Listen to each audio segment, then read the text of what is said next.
Hey everyone, it's Melissa Anger. Thank you all for joining us for the 2020 basketball preseason webinar, which sounds very odd to say 2020, but it's going to be the year 2020 soon. So thank you guys for joining us tonight. We are going to try to get through this quickly so that we don't take up too much of your time tonight. I am joined here tonight by Steve Bennett, Senior Director of Competition and Coach Development. He is going to be moderating the webinar, so if you have any questions and you raise your hand or type in a question, he will be there to check that out and get back to you and stop me if needed. So we are going to go ahead and get started. Just so everyone's aware, as always, this is being recorded. At the end, or tomorrow, I will put it up on the coach's resource page, as well as send out the recording and slides to everyone so that you can have them as well. Going over tonight, talk about the sports management team, some important registration dates, the team assessment, which is a little different from last year, the competition assessment form, the schedule as of right now, our college engagement, an SOMD rule change that the amazing sports management team has worked diligently to come up with and pass on to the sports committee. Go over some rule highlights, coaching requirements, and code of conduct. Sports management team. This is everyone that is on the current sports management team as of right now. Katie Detweiler was a member. Fortunately, she is leaving us, so that is sad news for us, but great for her and her family. We are looking to add 1 to 2 other coaches on here, preferably 3-on-3 and 5-on-5 player development. So if you're interested, send me an email. If you want to nominate someone, send me an email, and I'll work with the management team to get that going. So coach's resource page, I just want to briefly talk about this real quick. It started last year. I'm actually want to show you what it actually looks like so that you can be aware. So this is the coach's sports management or coach's resource page, for basketball.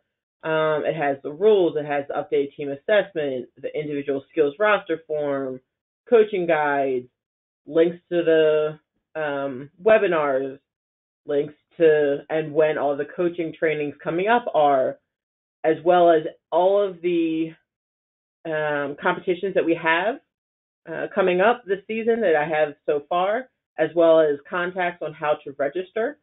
During the state tournament, I will post the results on here as well as the schedule ahead of time. With the competitions throughout the season, I will be posting the schedules on there ahead of time as well once they are complete for each competition. So it's a good place to go and get all that information. This is also very phone friendly. So if you go on the internet on your phone to the coach's resource page, it's very easily read on that page as on your phone as well. So that's not an issue. So if you want to pull that up when you have the competition schedule, that's perfect. But I just want to show you what this is. This is where all requirements, anything you need basketball-wise is on this page. We also have pages for all the other sports, as well as a coach education page, the sports calendar, codes of conduct, other resources, any applications you need, and so forth. So this is a great resource for you guys to have throughout the season if needed. We'll go back to the webinar. Okay. So that is supposed to say 2020. Basketball registration deadlines. I apologize. Training registration deadline, January 23rd. That is when all athletes training, whether they're competing in the state tournament or qualifiers or not, anyone that is training in basketball must be entered into GMS, into the 2020 Sports Training Combined, which is now open.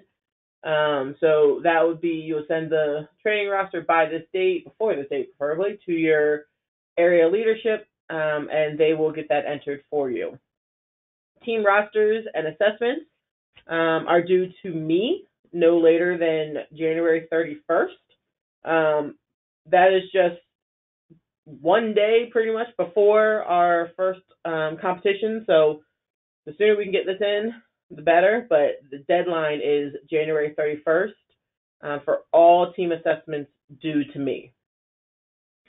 Last date for forms, 2/3. Everyone must have athlete medical valid through 3/29, March 29th, 2020. Same as volunteer applications, protect behaviors, concussion, all that stuff must be valid through the end of the state tournament, which is March 29th.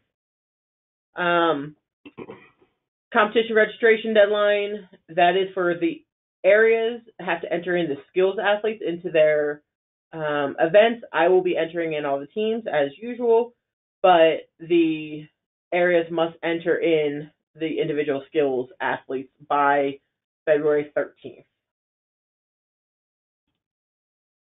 Team assessments. Again, like I said, they're due. Melissa, hi, I'm sorry to interrupt. This is Mike, folks.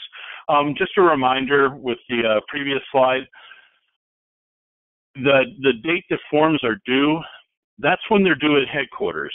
That said, no one can participate without a valid medical. No athlete can, and no volunteer can participate without their volunteer application and screening done, their protected behaviors, and if they're a coach or a sport volunteer, their concussion. So just don't want anybody to be confused with that, because I know we have some new folks on the line. No one, period, no exceptions to this, can participate without their valid forms in any way, shape, or form. They can't participate. So thank you. Thanks, Mike. As I mentioned, the team assessment forms, this is a chance for the coaches to assess your teams. And from there, you will send the summary form on to me. I don't need the individual rating forms. And this will be used to establish your rosters and to start preliminary divisioning for different competitions coming up. So all those are due to me by January 31st. Once it is turned in, you cannot change your roster. So this is the individual rating form. So you'll fill out one of these for each of your athletes, and if it's unified team, each of your partners as well. Mentors on PDU teams do not need one filled out for them because they're not fully participating in the way that this shows. So any athlete and partner, you would find the statement that goes along with that athlete the best, find the point number, put it in the scores, and then you will transfer that onto this form, which is the summary page. It's just a different tab on the Excel document. This page will get sent to me by January 31st, as I mentioned. Anyone that's participating on your team needs to be on this form. Mentors, even though they don't get scores, still need to have this completed as well. So the first three categories, age, athlete partner, jersey number, need to be put on here when you submit for the mentors. Other than that, every single person needs to be on here and have all of this completely filled out. And this is Steve Bennett. Just on the assessment form where you're getting the scores for each individual, really take a look at the points that are associated with each of the skills with each of the categories.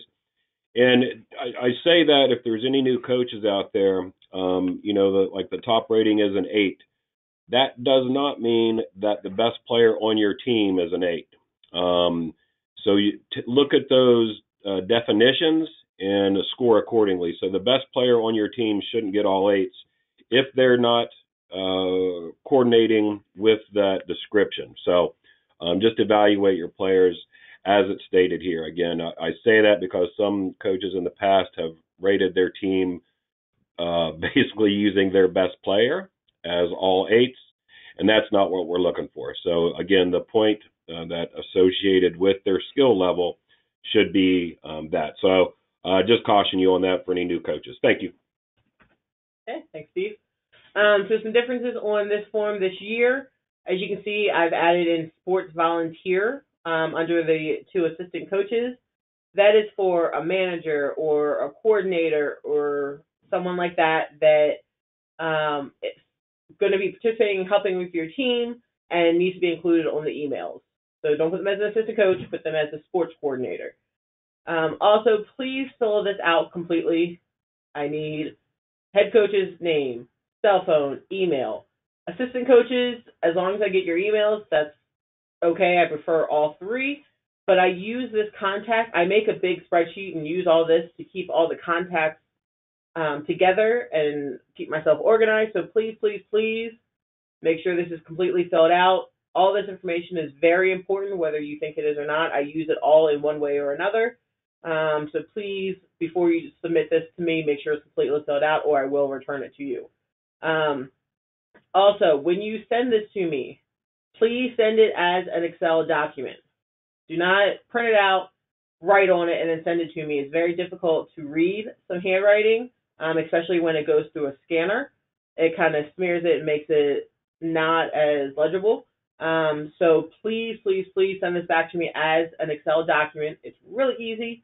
You just go to File, Share, Send as Attachment, and then it's there. And you send it to me as an attachment. It's perfect, and that way it's easy for me to use. This is for individual skills. As I mentioned, the areas enter in all the skilled athletes, but this gives me a early look at how many skilled athletes we will be having at the state tournament, even if it is just an estimate. And it also gives me information for the coaches as well. So please, please, please make sure if you have an individual skills team, this is what you send me. If you have a 3-on-3 or 5-on-5 team, you send me this form. But if you have a team, 3-on-3 or 5-on-5 team, I don't need this from you. This is just for the individual skills competition.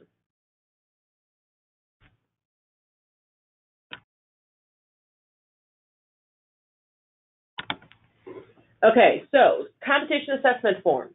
I started this a couple years ago. It just helps give you guys, coaches, a little bit of say, I guess you could say, in how you think the feedback on how you think the matchups were from local competitions and qualifiers. So this is on the coaches resource page, and at the qualifiers I'm at, I will try to make sure I get this out to everyone. But please, please, please fill these out after each of your games. And in the comments, please actually write a comment and not good match. Tell me why it was a good match, why it was not a good match. I do use this. I put them out, and anyone that's come to my division nights has seen they are laid out on the table for the coaches to look at. So we do take this into consideration. It's not just a form that I say, oh, yeah, I'm going to take your feedback into consideration. No, I actually do. So please, please, please fill this out and fill it out completely. It makes my life easier, and it kind of helps me with stuff. All right, so these are all a list of all the qualifiers that we have as of today that people have sent me. So there's a good amount, but about half of what we normally have. If your area is interested in hosting a qualifier, please let me know, and I will get it up on the coaches resource page and get that out to coaches as well. And when you send me that, please make sure you send me a sanction form as well. Just some dates I want to point out. 3/1, March 1st, is the required 5v5 unified qualifier, mouthful, is down at St. Mary's College of Maryland in St. Mary's County. All 5v5 unified teams must go to be eligible to participate in the state tournament. The required 5v5 traditional qualifier is on March 7th at Coppin State University. They are going to host that for us, which is amazing. We will have 4 full courts there. The main arena plus 3 other full courts, which is absolutely amazing. As you know, we usually only have 2 to 3, so this will be able to make it so you guys don't have large gaps between your games. The required 3v3 traditional and PDU qualifier is on March 14th at Glenelg Country School. Same it has in the past. One will be in the morning, one will be in the afternoon.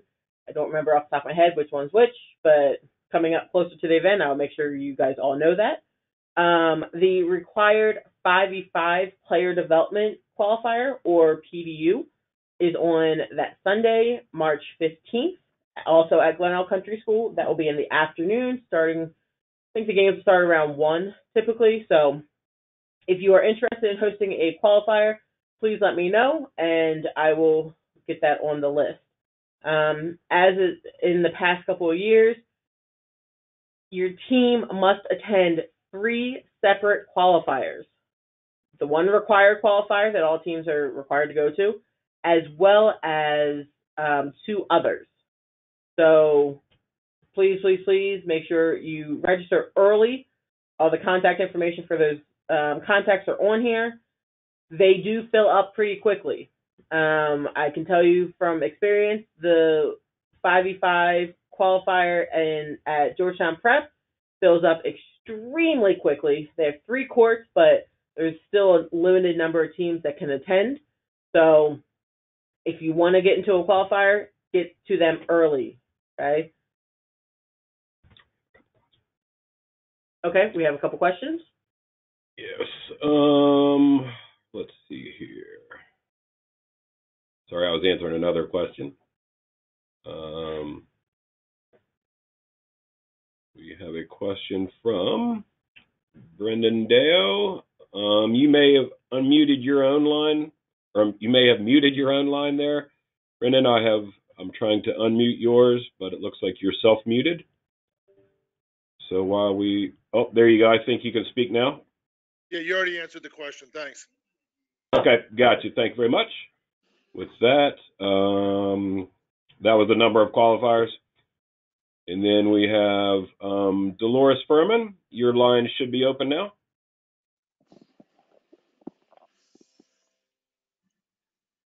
Dolores, if you're there, you had your hand raised for a question.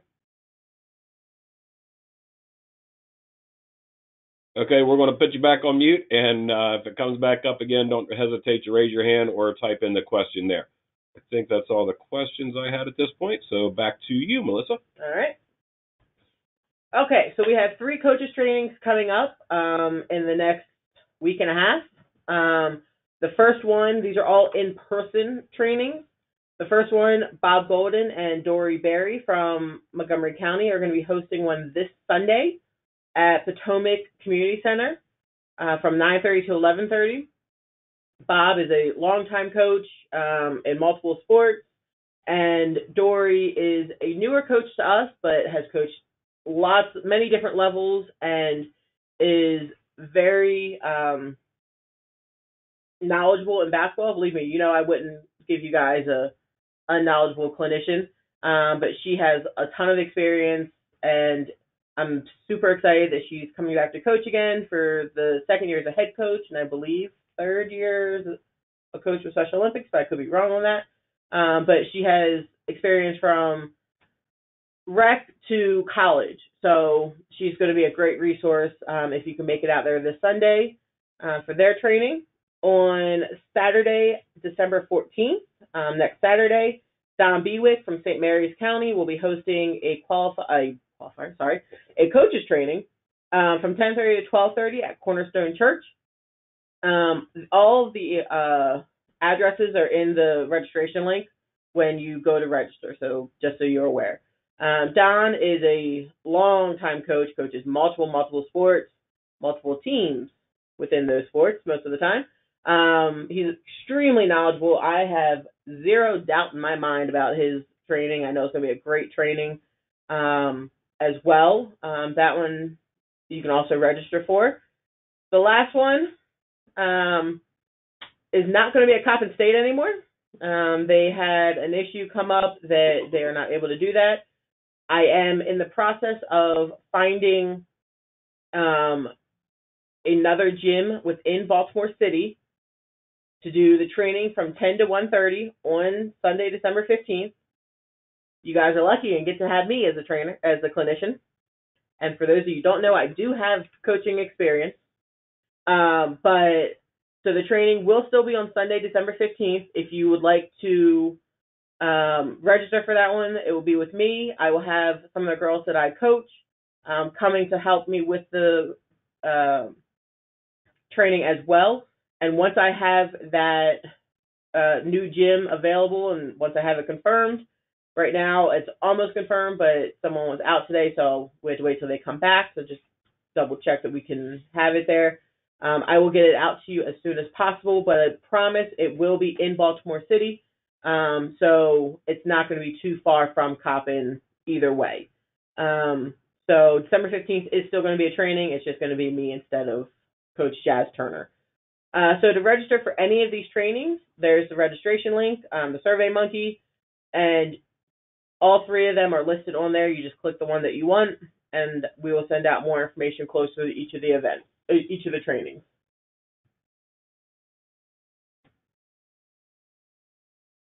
My divisioning nights I've scheduled for Wednesday, March 18th will be the 5-on-5.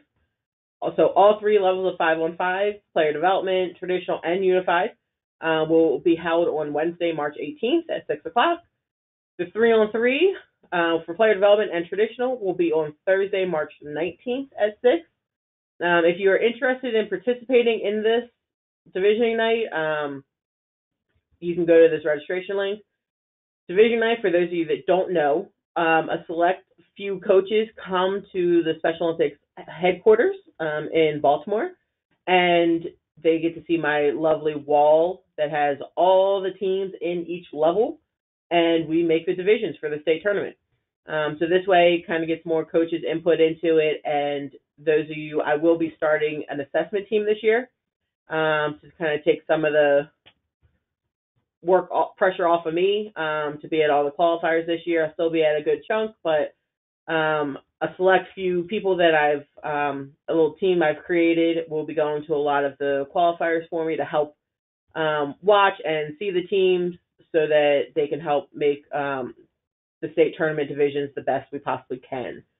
So just because you sign up to join the division night doesn't mean you're going to get selected. I'm sorry. We do have a select few spots. So if you're interested, you can go ahead and sign up on that link. But just know that it is an interest, not automatically attending. And sorry to step in here, Melissa. There was a question, and I think you could address it, knowing that the different clinicians for the coaches' trainings are all the trainings the same? And I'm assuming they won't be the same. They'll cover some same information, but if you want to just address the different things they may see at the different trainings. Sure, yeah. They're all going to be different because all the clinicians are different. As Steve mentioned, there will be a lot of the similarities between them, but they will all be different. The one on Sunday is going to go over strategy, a couple drills, mostly focused towards the 5-on-5 level. Don's will, again, go over a lot of drills and rules and stuff like that. But there will be 3-on-3 and 5-on-5 drills and breaking those down. And the one I will be hosting, I'll go in depth into the rules if you guys need that, whoever attends, as well as show you a ton of drills and skills assessments and stuff like that. So also my training will include a fitness aspect to it. I was in Minnesota this past October and went through a whole fitness training on how to incorporate it. So I want to bring that back to you guys as well. So that will be included in mine on the 15th. So they're all, like I said, very similar, but with the different clinicians, they will each have their own different drills and all of that as well. But don't be afraid to ask questions during the training. All the clinicians are very knowledgeable, and I will be at all of them as well, so I can answer any questions there during that time as well. I am working to try to get some webinars set up for trainings, but don't count on those. If you need the certification, please come to one of these 3 trainings just to be on the safe side. And I'm going to step in there. We've got a couple questions here about the requirements and what the coaches trainings cover. That covers the sport-specific requirement for coaches. And we'll have another slide here later that talks in more in depth, depending on what your role is and what's needed for that role. Had a quick question about, what is divisioning night? And for new coaches or some of you who may have been around but not heard that term before, that's basically where that committee that Melissa brings in, made up of coaches and other people involved with basketball, they look at all of the scores, the season, of all the matchups, that forum where we ask for your feedback of coaches at the different games that you have, all the qualifying events, take all that into consideration, and then they actually take all of those results, all the feedback, etc., what they've seen as well, put them up on the board, all the teams, and really look at creating the final divisions for the state championship. So wanted to make sure we addressed that. My wall of crazy, as some coaches call it, because it is a crazy wall. And last year we even had the dog help us. Okay, so we'll go ahead and keep moving. College engagement, as you guys know, especially with basketball, it's one of the easier sports to do this with. I try to get a lot of the local colleges from around the state to get involved with our program and our athletes, just to get Special Olympics out there and show them Special Olympics is not that, oh, how cute type deal that it used to be, where we are a competitive sports organization. So as you guys know, I like to try to get all these opportunities. We've already had one clinic back in the beginning of November with Washington College, and it was amazing. We have another one coming up this Friday night at the Naval Academy, which I'm super excited about. This will be the first year for that. So that's going to be fun. 5th annual Terps Clinic at the University of Maryland. This one is, as you guys know, a very big favorite. I finally got a date worked out with the University of Maryland, and it will be held on Tuesday, December 31st, which, yes, I do know that is New Year's Eve. It is in the middle of the afternoon, so we don't have exact times, but the clinic will happen between 12 and 6. You will be home or out of the Xfinity Center no later than 6 at the absolute positive latest. I really think it's going to be earlier, but just be 6 at the latest, so you'll still have plenty of time to go have fun and celebrate the new year. Registration link for that is below at the bottom of the slide. I did send that out last night as soon as I heard from the Terps, and they finally gave me the date. I wanted to get that out to you guys as soon as possible because it is such a quick turnaround. In my email, I believe I put I'm closing the survey on Friday, December 13th, which is next Friday. So please get this out to all of your 333 traditional, 515 player development, 515 traditional, and 515 unified athletes. 15 is the minimum age to participate, and priority will go to those that have not attended in the past 2 years. So if they want interested in attending, have them sign up. I will keep it open until the 13th at noon, unless we have a large number. I believe since I sent it out last night, we have about half of it full already. So make sure they sign up pretty quickly if they are interested in coming, because this clinic is one of my favorites. It's amazing. It's such a great time. The Terps, who are ranked number 5 in the nation right now, I had to put that in there and kind of jab at Steve because he's a West Virginia fan. But they are ranked number 5 in the nation, which is amazing. And they want to do this for us. This is one of their favorite days of the year as well. We'll get to watch some of their practice, go down and do some skills stations and stuff with the Terps, and then play some mini unified games. and some of our officials will be there because this is one of their favorite days as well. They'll be there to ref some of these games, but you get to play on a team with the Terps, which is, I think, pretty awesome. I'm jealous. I can't do it, honestly. But it's pretty awesome. And then they also give us tickets to their next home game to come out and support them because they support us. We want to support them as well. So if you attend the clinic, you have a chance to go to the game, the next home game. So that's another pretty awesome perk with that as well. I have a couple questions here. Actually, Steve, just Melissa, can you clarify for folks the Terps clinic and potentially the other college clinics? Are they appropriate for skills athletes or 3v3 PDU athletes at that level? Could they really benefit, or is this more for that athlete who's at least at a traditional 3v3 level in order to maximize the benefit of the event? So for the Terps, it is more of a higher level. So that's why we have 3-on-3 player development or 3-on-3 traditional and above. It is more beneficial for those. The individual skills athletes and 3-on-3 player development, it's going to be a little too high for them, but the Washington College Clinic was open to all athletes. So it's different with each college clinic. So that's in my emails out. I always specify what levels can participate. But with the Washington College Clinic being smaller, we can separate that a little bit more so that more athletes can participate. But at the Terps, it is a higher level. So that's why it is 3-on-3 traditional and above. Thanks. Yeah, just so that in case people missed the email or whatever that you sent out yesterday. Thank you.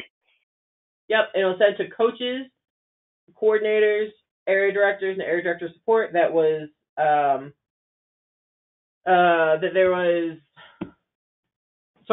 that I had emails from last season, from the 2019 season. So that's what these emails get sent out to all those lovely people. Okay, we do have a couple questions here. I'm going to unmute Coach Gammy King's line. So, Coach Gammy King, your line should be unmuted, and go ahead and ask your question. Thank you so much. I just was curious if the training dates, and I'm sorry to go back a slide or two, are there going to be any makeup dates? And the reason I'm asking is because we're just 1 week away, and I'm actually already booked for this weekend and next weekend because it's the holidays. So if I'm not able to make any of those trainings, will there be any other makeup training dates? As I mentioned, I'm hoping to get a webinar training or two in there that will suffice as well. As of right now, I don't have those dates. It will probably be in early January because I'm running light on dates right now in December, obviously, because we're a little past that. But yeah, I'm looking to get dates in early January for some webinar trainings. Okay. And would any of those are just webinar, any in person? Because I think those other three were in person. The only in person, unfortunately, are the three that are listed on that slide. Okay. All right. Totally understand. Okay. Thank you for that. And my second question is, you mentioned Coach, before you continue, just a second, there's also available, I hope folks realize this, there's online courses that we do provide subsidy for through Human Kinetics. There's links on the coach resource page under the coach education and development section. We'll reimburse up to $20 for that, which covers the cost of many of the courses that you can take advantage of as well. Again, it's not live, but it's another alternative if your schedule doesn't allow you to attend any of the other sessions. Gotcha. Yeah, appreciate that. I have taken a lot of those, and any of the upcoming, I'll try to, as soon as they come out, I will keep an eye out for them so that I can take advantage of them, because I am a first-year coach for Special Olympics. My second question is, you've mentioned a couple of times that you've sent out some things like these clinics and other emails, and I'm not getting them, but I'm just wondering if I'm under Baltimore City. I'm wondering if someone else is getting them and then they'll be forwarded to me. Is that how this process works? Yeah, so if you're a new coach, then I'm sorry I don't have your emails.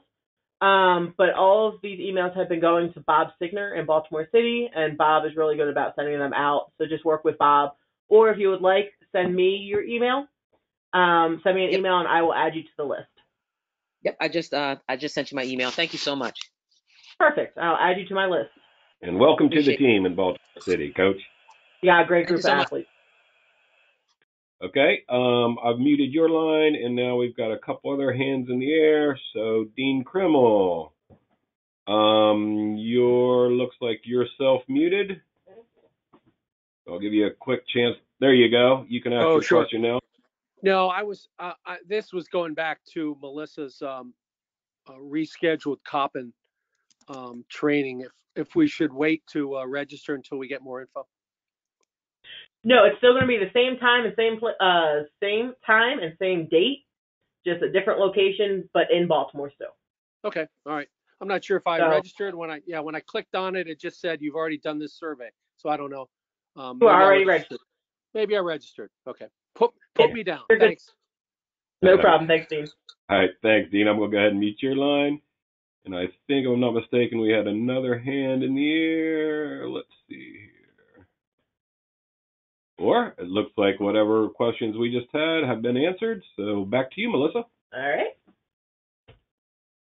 right. Another opportunity, which is really cool, I think it's cool, is Towson men's basketball. As you guys, most of you know, Towson University is an amazing partner with us. That is where our summer games are held. Their basketball teams are really, really interested and want to be more involved with us, which is amazing. So their men's basketball Special Olympics Day is going to be on Sunday, January 11th at 2 p.m. Originally, we were going to have one of our teams play against a Special Olympics Delaware team. That has fallen through. Unfortunately, Delaware that weekend is their bowling weekend, so they won't be able to have a basketball team there. So we will have, if you're interested, 2 of our teams will play a quick 5-7 minute game at halftime, where you can play on CQ Arena's floor in front of the fans, which is a pretty awesome day. If you're interested, please reach out to me and let me know, and I will try to find 2 similarly skilled teams to come play at halftime. So that's one. So January 11th, it's a Sunday, 2 p.m. We will have Towson men's basketball game. And then on Sunday, January 26th at 2 p.m. versus Hofstra, we will have the women's basketball, Towson women's basketball Special Olympics Maryland Day, where, again, we will have, this is a mini game at the conclusion. I got to confirm that sometime with the women's games, we usually do have it at the end of the game. So I will double check that, but you guys will get to play a game, which is pretty awesome. Get free tickets to the game, and take part in the pregame festivities. So like you get to be part of the high five line when they announce the starters and all that fun stuff. So it is a really, really cool experience. Plus you get to hang out at Towson women's basketball game or Towson men's basketball game. So if your team is interested in either of these 2 days, please let me know as soon as possible, and I will work to get 2 similarly skilled teams there to participate. And you can ask a couple of the teams. We've done the women's basketball game for a couple of years now. I think this will be the 3rd year. So it's pretty awesome. It's a really fun day. And it's free tickets to a college basketball game, which I think is pretty cool. And a chance to support Towson for all that they support us. All right. So the next slides are going to be about the new SOMD rule change. Athletes using assistive ambulatory devices within 3-on-3 player development. Sorry, that is a mouthful.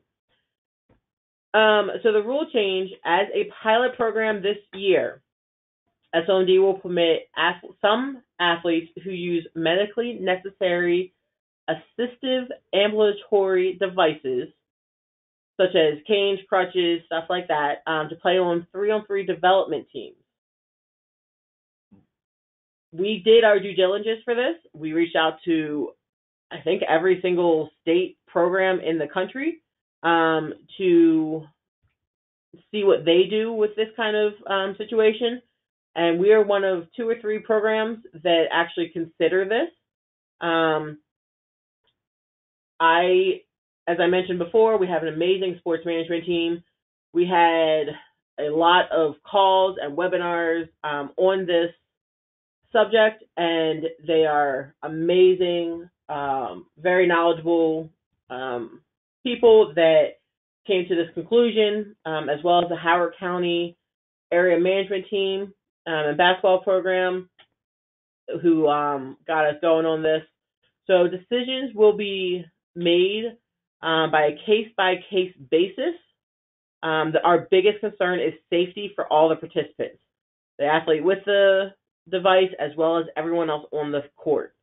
And this is only going to be piloted in the 3-on-3 player development, nowhere else.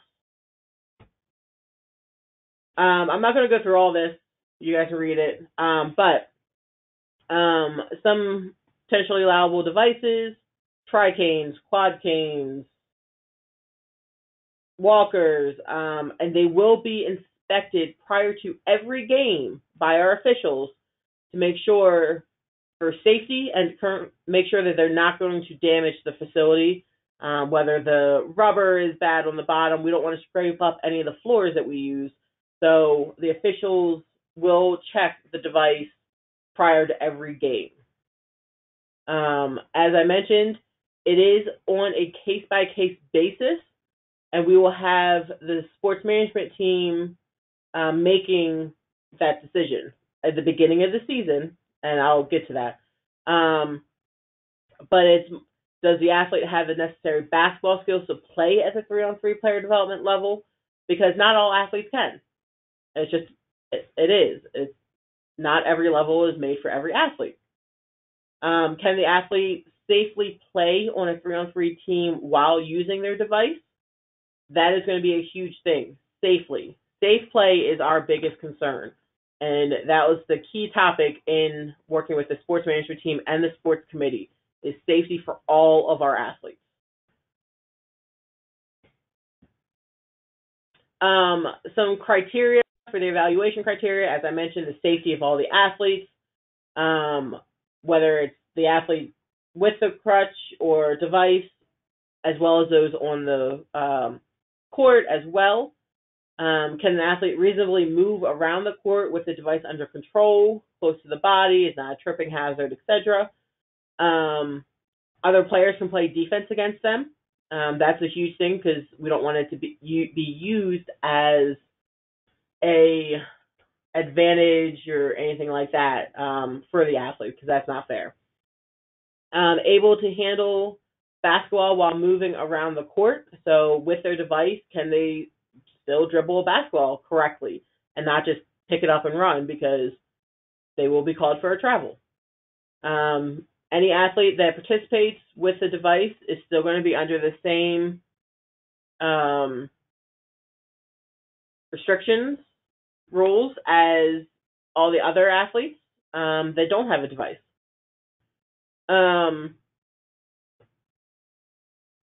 If it has wheels, if the device has wheels, that's going to be another safety concern that we will take a look into. Rule modifications and clarifications. Officials, they have the power, I guess you can say, to take someone out of the game if a safety concern arises during a game. That's someone with a device and without a device. So they have full power to say that athlete needs to sit. And as a coach, you need to respect that and listen to them. As I mentioned, the officials will inspect the device prior to starting each game for safety to make sure it's not going to damage the floor, make sure it's safe for play. Player may not use the device to gain an unfair advantage. As I mentioned, they have to keep it close to the body. They can't put it out to be used as a pick to make another player go around them further. It is the responsibility of the officials, both the head coach, both head coaches, and both mentors to monitor the safety of the game. So it's not just on the officials. It's on the officials, coaches, and mentors to keep an eye on that. If anyone feels that the game is becoming unsafe with that athlete, then they need to speak up, and we will address that at that time. Do you have a couple of hands raised real quick, Melissa? Let's see. I'm not sure how to pronounce the name. It's Rochelle, Rachel. Yes, so you should be open and your question. It's Rochelle. I was looking at the listing for the Unified, and I only see two. The qualifier in St. Mary's, and then the one like 6 days later in Edgewood. Are there any others that we can sign up for? So if it just says 5v5, Yes. typically they are unified and traditional. Oh, good. Okay.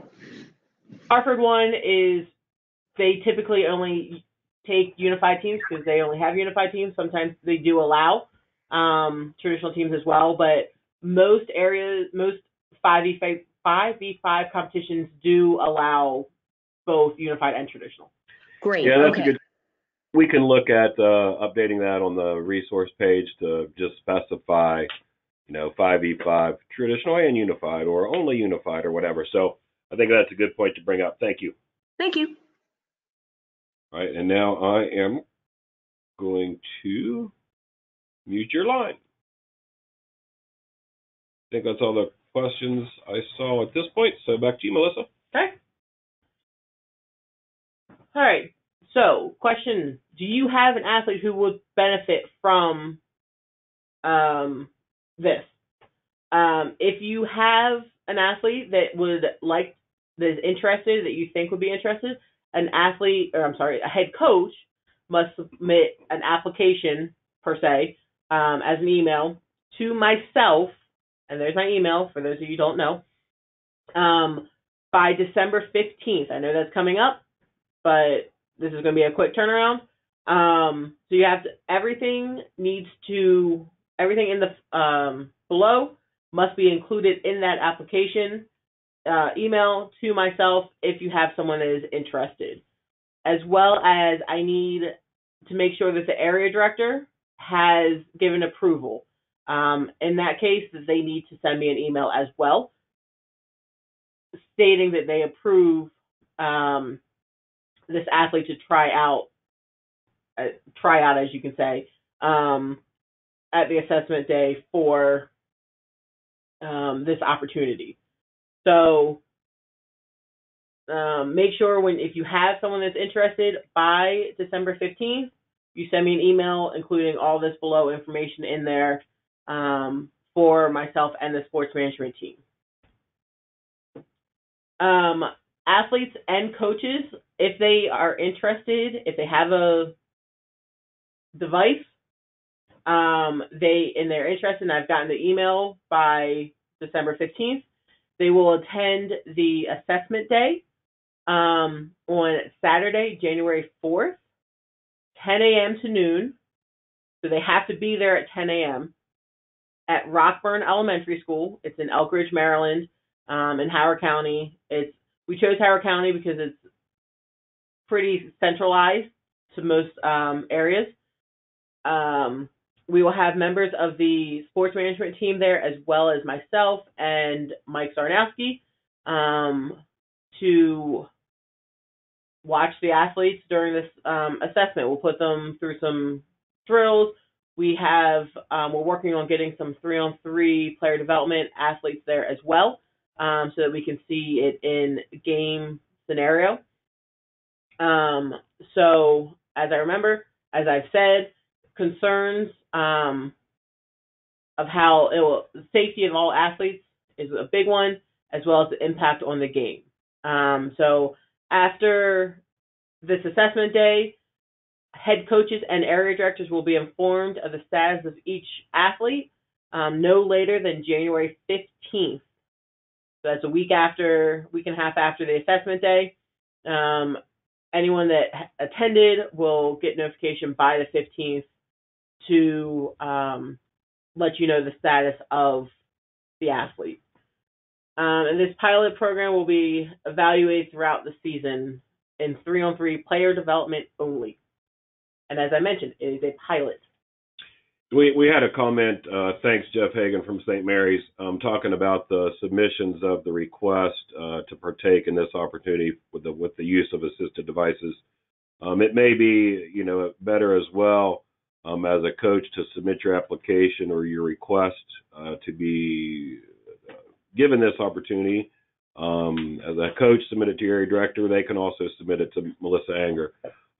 Either way will work, but that may be skipping a step that may cause Melissa to have to do some follow-up. So yeah, if you want to send it to your area director and make sure that they get it to Melissa, that would work as well. And then send another email just to say, just so you're aware, I've submitted one, and please let me know when you get it. So thanks for that comment, Jeff. Yeah, and also with that, all that information on the previous slides that needs to be submitted, we need a picture, a clear picture of the device, so that we know what we're looking for and looking at. For anyone that may have questions, hang on at the end of the webinar that has more questions about this topic, and we can discuss at the end of the webinar. So anyone that may have an interest in this or just has more questions, then hang on to the end of the webinar. And once we dismiss everyone, you guys hang on and we will answer any questions and go into some more further detail if you would like. All right, so we're ready. And Melissa, just because I know he's on the call, I did want to make sure we recognize Ken Zahn for, he's a skills coach in Howard County and was absolutely instrumental in getting this whole issue addressed throughout the season. And again, we would be remiss if we didn't recognize him, particularly since we know he's on the line. So thank you, Ken. And this puts Maryland sort of at the cutting edge of this type of an issue, since virtually no one else is doing it. So, thanks. No problem. Thanks. So we will go ahead and get going. We are running short on time. I want to be very mindful of your time. So we'll kind of get through this a little bit. We'll go through this. Keep going. Individual skills, as I mentioned, area programs will enter them into GMS, whether they're level 1 or level 2. You will still send me the rosters indicating what level they're on, and if they planning to come to the state tournament, we usually have a lot of day of scratches. This has helped in the last 2 years of minimizing those scratches on day of. We also, for teams, as I mentioned, I will enter them in. You will send me your team assessments, and all assessments, individual skills roster and team assessments, are due to me by January 31st, and this counts as your final roster. No changes after you sent this to me.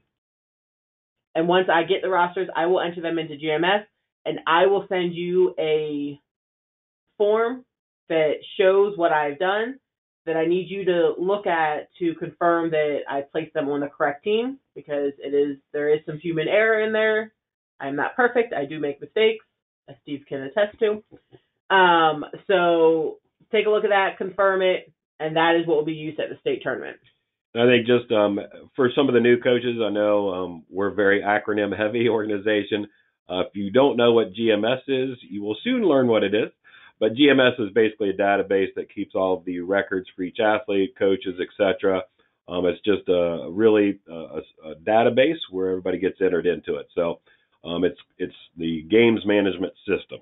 So just wanted to clarify that for those of you. What the heck is GMS?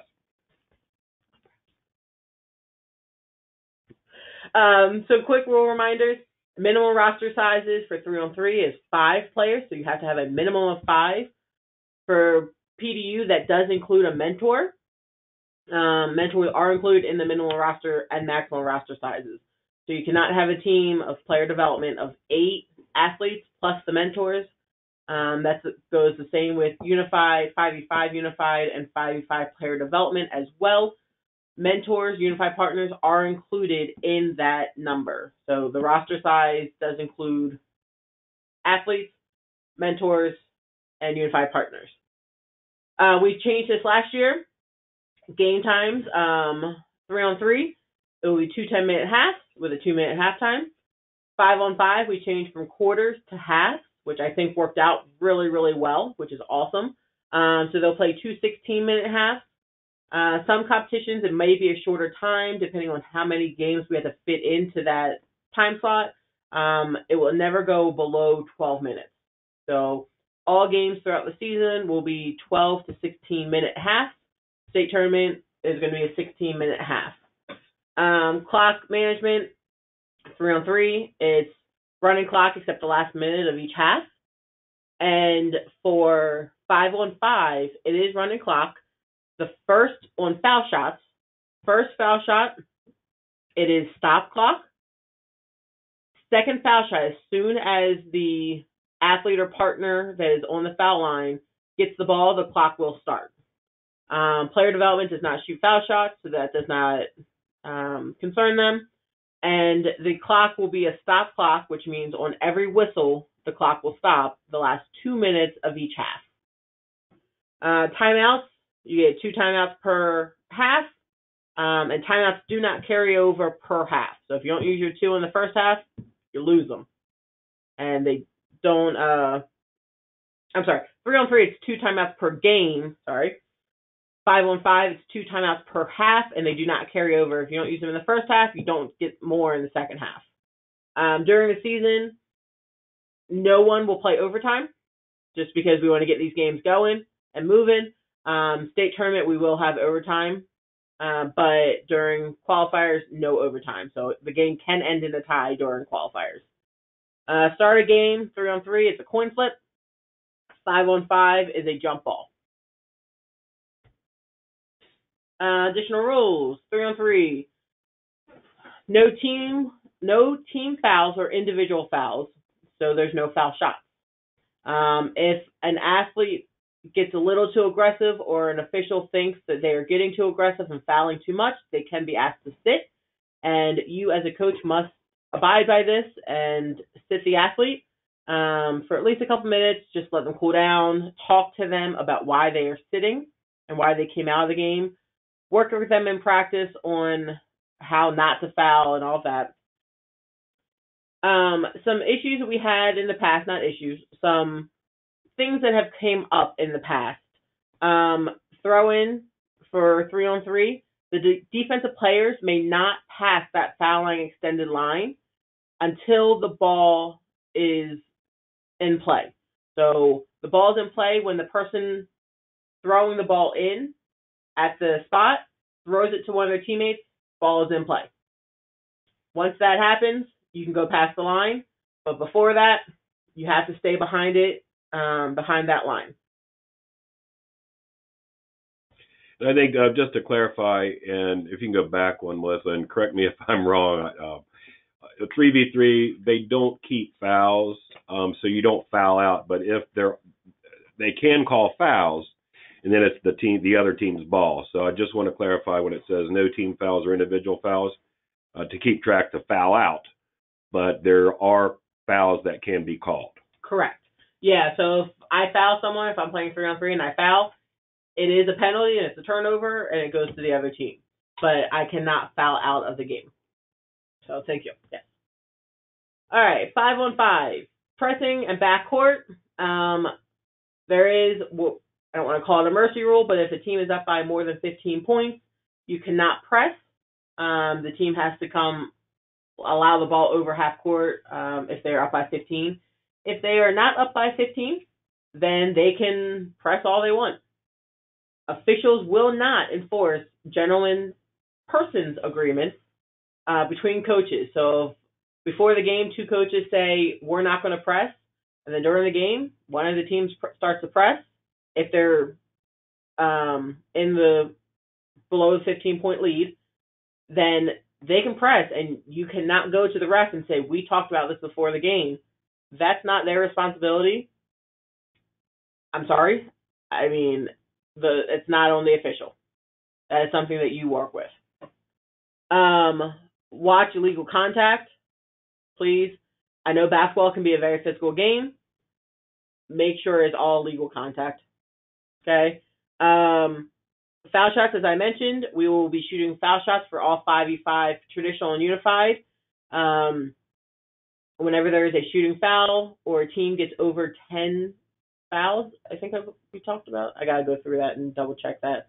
But anytime there is a shooting foul or there is a foul shot, we will do that during all competitions, which we started last year, which is pretty cool. I think foul shots are a very important part of basketball. And I think just go back one, and you might have hit it while I was looking for questions, but one of the things we have had over the past 2 years is some very aggressive play, which has led to, I'm not going to sugarcoat it, fighting. So the trash talking, etc. Just watch that, and your athletes better than most, but nobody wants to put an athlete in a situation where they'd be kicked out of a game or possibly have other ramifications, whether suspension, probation, expulsion, etc. So we really look to you guys as coaches to monitor the behavior of the athletes on the court, and just really take that very seriously. So I think enough said there.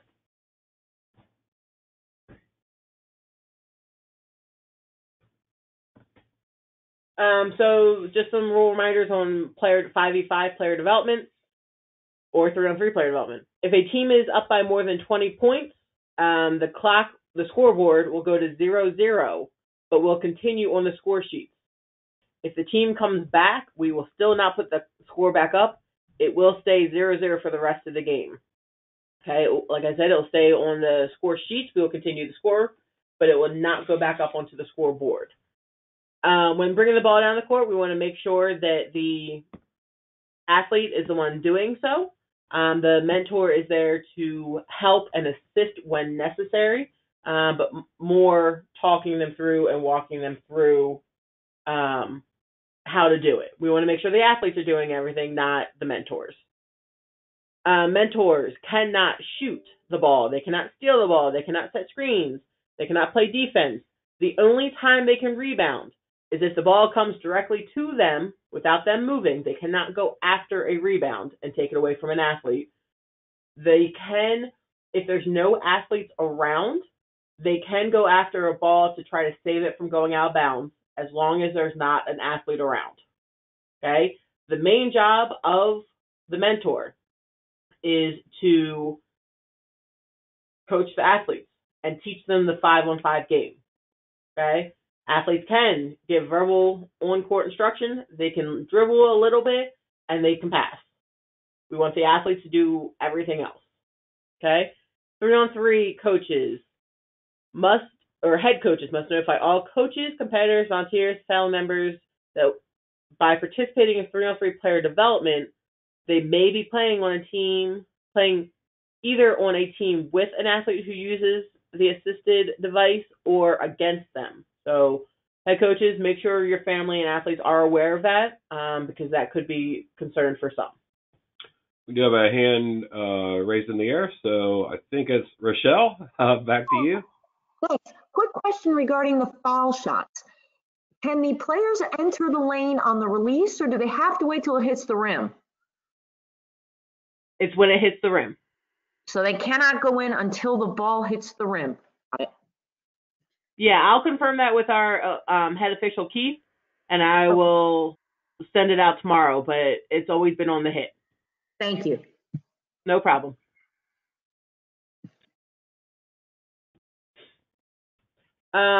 Just, again, going through these pretty quickly because we're already past our time. Meaningful involvement, or three-pointers count. All levels. 3-on-3, 5-on-5, all of it counts. Uniforms must be matching. If they wear anything, undershirts, leggings, anything has to match the uniform. They all have to match each other. Please, if your team is doing that, please make sure they all match. It gets very old when I repeat myself 500 times because they don't match. And we will, if they don't change, then they might not play at some competitions. I'm not going to go through these age groups, but take a look at all this stuff when I send these out. So coaches' requirements, as I've mentioned in previous emails, that I sent out throughout the year, and I think we talked about this a little bit last year too. We are going with a new criteria and requirements. All head coaches prior to the season must have a valid Class A volunteer application with the background screening, valid protected behaviors, valid online concussion training, take coaching Special Olympics athletes. So these are all coaches, any coach, assistant coach, head coach, anyone has to have all 4 of these. They have to have the coaching Special Olympics athletes course. If they took the sports specific training, it does not count towards their certification unless they have taken coaching Special Olympics athletes. If they took coaching unified sports, that counts as well. So they can take coaching unified sports or coaching Special Olympics athletes. So only the coaching unified sports can only be for those coaching a unified team. So a traditional coach cannot come in and take coaching unified sports and have that count towards their certifications. So all head coaches must have those requirements as well as the sport specific.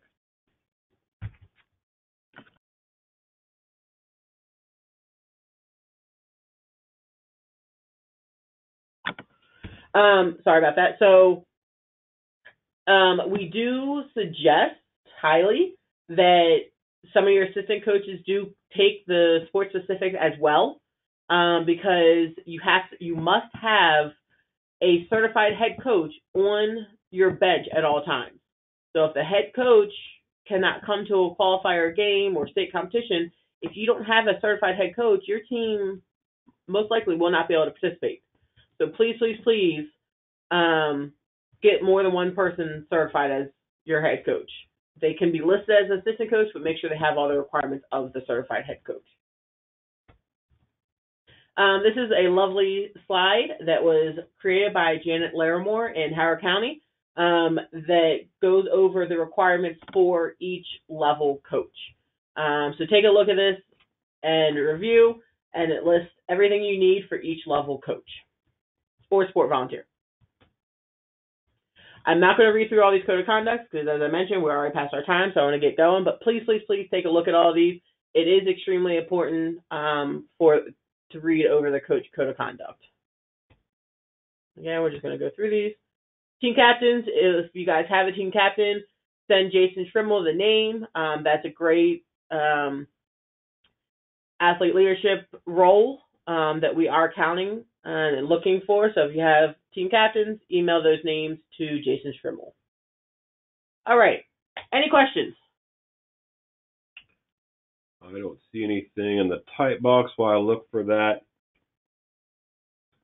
While we look for questions here, again, on behalf of Melissa, Mike Sarnowski, all of Special Olympics Maryland here in the state office, we really appreciate everything you guys have done throughout the year, what you'll be doing if you haven't already started, and during your practices, and giving the athletes and the partners the attention they deserve to showcase their skills. Obviously, without coaches, Special Olympics doesn't happen. Without volunteers, it doesn't happen.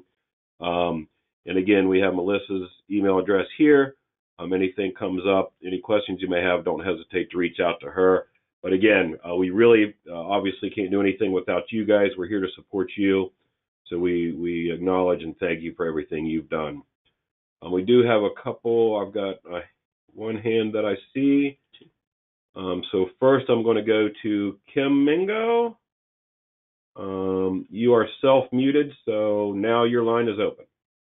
Well, and before Kim speaks, we do need to give her credit for being the very first person to sign up for the TERPS clinic with, Yes. I think it was 5 minutes after it got launched. So way to go, Kim. Okay, Mike, you can now mute your phone. Back to you, Kim.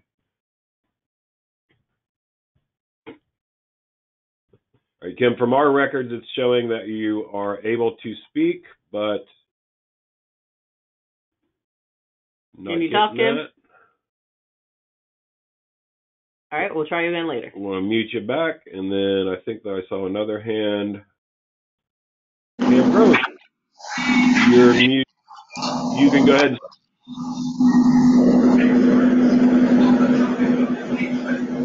Can I talk yet? Yes. I really didn't have time to look over the qualifiers. I know the one lady asked about the unified teams, but I only see 3 for the 5-a-side traditional. Yeah, so I'll send out the slides that have a list of all the qualifiers, and they are on the coaches resource page as well. So you can look on there. But I only saw 3. Is that what? Like I don't know. I'm sorry. I'd have to look at the list. All right, I'll look at it in a little while again. Thank you. And there will be more throughout the season. Some people are just still organizing their selves for the season, the start of the season. So as soon as we get more qualifiers, I will send them out as soon as possible, I promise. But this is just what I have as of today. Oh, I know you will. Thank you. Thanks, Pam.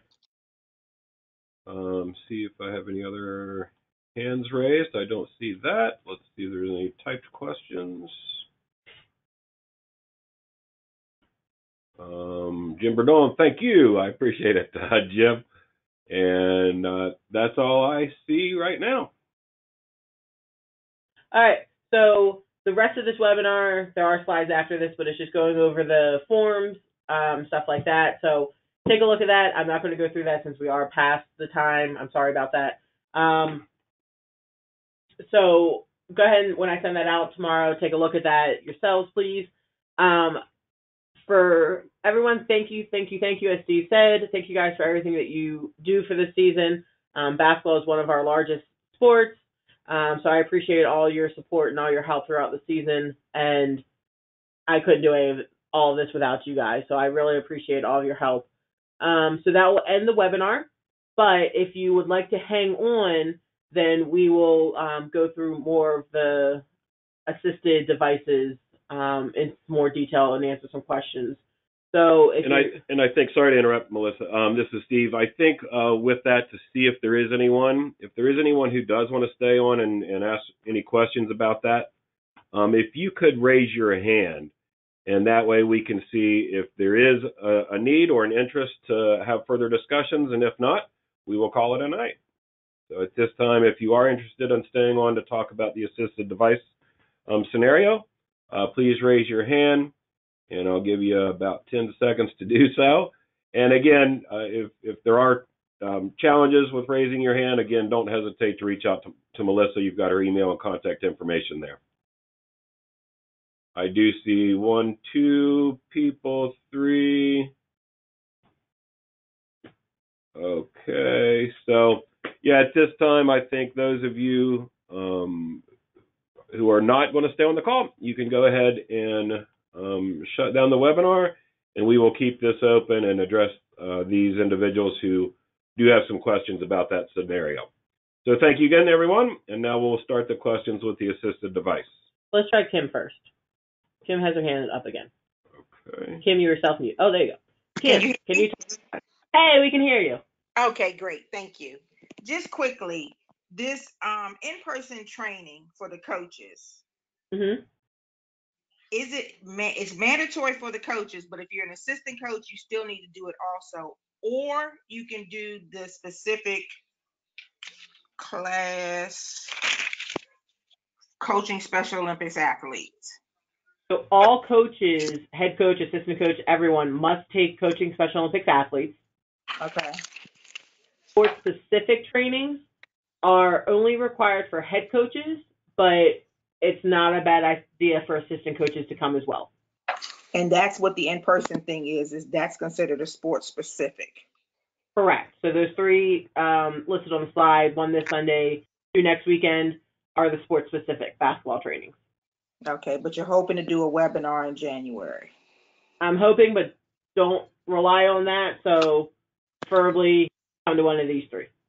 Well, okay. Yeah. And just to clarify one thing, because we've had this confusion, the Coaching Special Olympics Athletes course, you only need to take it once. There had been a rumor floating that you had to take that specific course every 3 years. For anybody else who's still listening in, it's only once. So if you've taken it any time in your coaching history, that's in your listing. That's on the website, the coaches resource page. If you've taken it, you're good. Okay. All righty. Thank you. That was my question. Thanks, Kim. All right. Take care. Bye-bye. Bye. Oh, you had your hand up? Go ahead, Rochelle.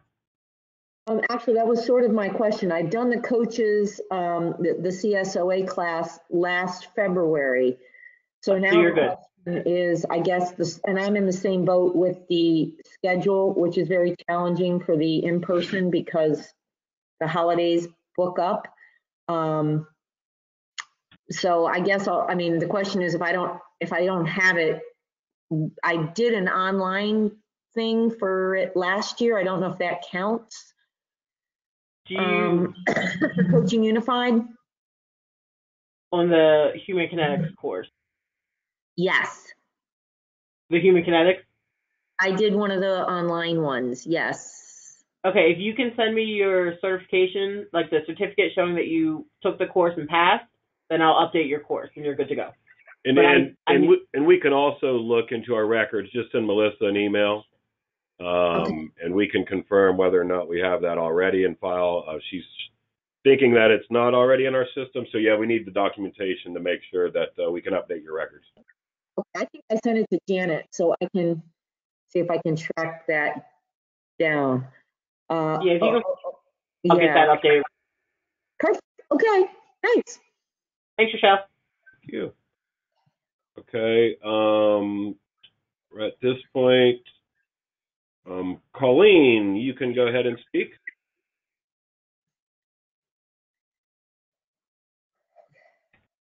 Colleen, are you still on the line?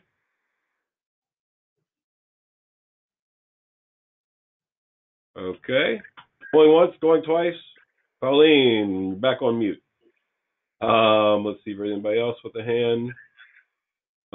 Rochelle, I think you still have your hand up, but I think you're good, right? No, we're down. Good. Yep. Okay, I'm going to put you back on mute. Thank you. All right, so I guess everyone else is, I'll go back to the slides with the 3-on-3 PDU rule change. So does everyone have specific questions about this?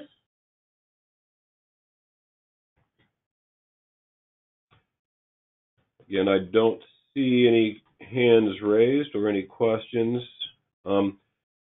I think for the, I don't know, Mike, if you have anything else you would like to add, but again, don't hesitate if questions come up or you're unsure of anything, don't hesitate, reach out to Melissa. She's here to serve you guys as coaches. So I think that's all I've got. Unless, Mike, you want to add anything to that?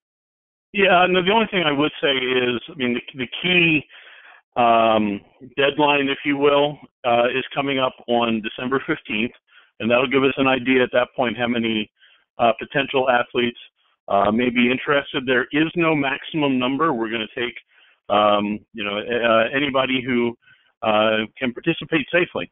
And safety is our, is our number one concern. We do know, and we're still going to ask him to go through the process, but Nate Zahn, who was sort of, he didn't actually compete in any of the competitions or whatever, but we did do a demo event. Nate uses lost strand crutches and sort of became the test case as we were going through and making the decision on how we can make this work. So we do know that we'll have, unless something changes, that we will have at least one athlete who will be taking advantage of this. We hope that there are more.